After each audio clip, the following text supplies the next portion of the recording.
The Asanbosam of the forest.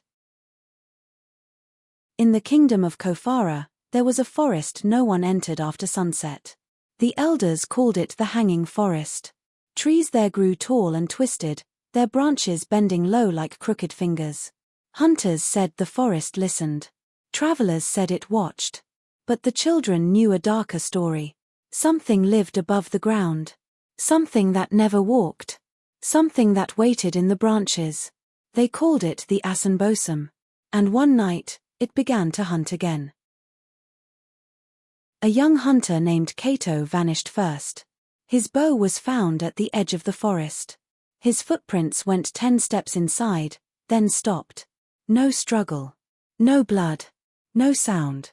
Only deep scratches carved into the bark of a tree high above the ground. As if something with iron claws had climbed there. The villagers whispered the same word in fear. Asanbosam. Old Nana Kweku was the only one brave enough to speak of it. The Asanbosam does not walk, he warned. It hangs. They say its legs are bent like hooks so it can grip the branches forever. It watches from above, waiting for travelers to pass beneath. And when they do, he looked toward the dark forest. It drops.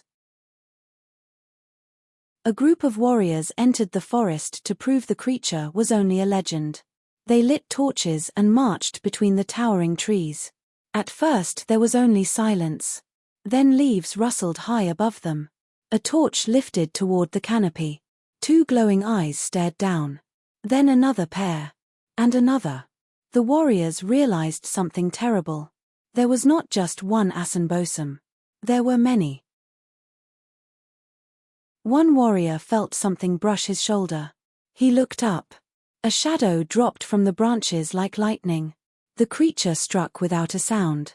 By the time the others turned, their friend was gone.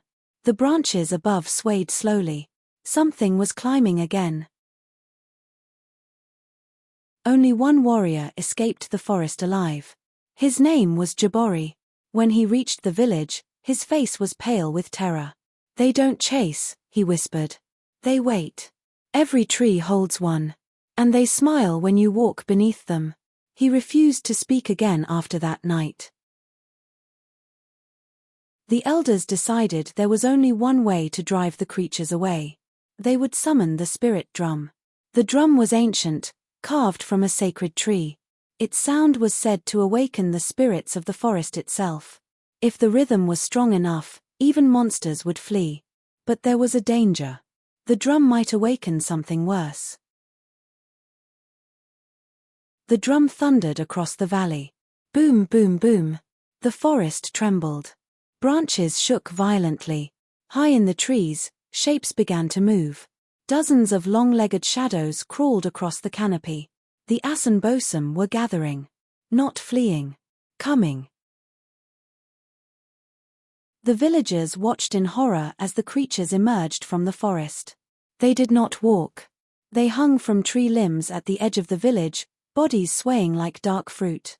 Their long hook-like legs gripped the branches tightly.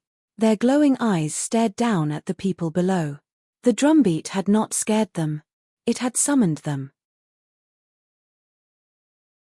That night became known as the Hanging Night. The villagers hid in their homes while shadows moved across the rooftops. Branches creaked. Claws scraped wood.